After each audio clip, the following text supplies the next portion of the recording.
Écoute cette leçon si tu veux vraiment booster tes finances et ton business. Et cette leçon que j'ai apprise, c'est faite un peu dans la souffrance. C'est le fait de pas être needy dans tes relations. C'est-à-dire dès que tu te mets en couple, d'aller trop à fond, d'être trop en mode voilà, essayer de tout faire bien, d'être trop gentil, etc., etc. Non, sois toi-même en fait, avec des standards, avec en anglais des boundaries.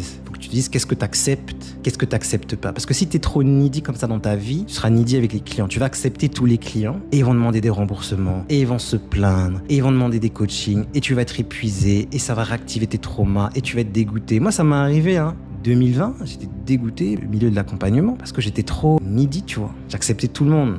C'est normal, des fois, on veut faire du cash, on veut augmenter le chiffre d'affaires, donc on est là, vas-y, on accepte, on close. Oui, mais après, énergétiquement, burn-out, multidimensionnel, faillite, endettement. Alors que c'était bien parti. Mets-toi des standards dans tes relations. Qu'est-ce que tu acceptes, qu'est-ce que tu n'acceptes pas? Et sois toi-même. En fait, tu peux être en désaccord avec les autres et être en bonne relation. Ça, c'est aussi un truc que j'ai compris il n'y a pas très longtemps. En fait, on peut être pas d'accord et s'aimer. Tu peux être en désaccord avec tes clients et le coaching se passe super bien, en fait. Au contraire, parce que tu as osé être en désaccord, parce que ton client a osé être en... C'est un peu subtil, je suis d'accord, mais tu vas capter.